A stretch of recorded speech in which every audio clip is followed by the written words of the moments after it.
સાબરકાંઠાના વિજયનગર સહિત ઉપરવાસમાં વરસાદી માહોલ। રાજસ્થાનમાં વરસાદને લઈને હરનાવ નદી અને બુસી વડલી નદી બે કાંઠે। નદીમાં પાણી આવતા ફરીથી સરસવ સ્કૂલમાં પાણી ફરી વળ્યા। પાણીના પ્રવાહમાં 25 જેટલા શાળાના બાળકો ફસાયા। ગ્રામજનોએ 25 થી વધુ બાળકોનું રેસ્ક્યુ કર્યું હોવાની વિગતો મળી રહી છે। તો વિજયનગર કે જે હાલ વરસાદી માહોલ વચ્ચે પરેશાની વેઠવી રહ્યો છે। ભારે વરસાદ પડવાના કારણે પાણી ભરાઈ ગયા છે।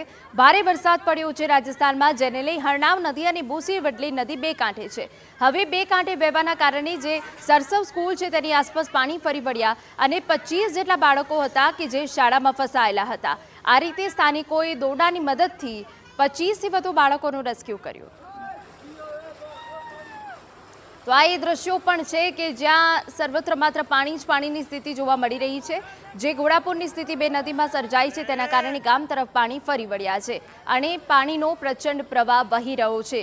રોડ રસ્તા પર માત્ર પાણી જ પાણી દેખાઈ રહ્યું છે।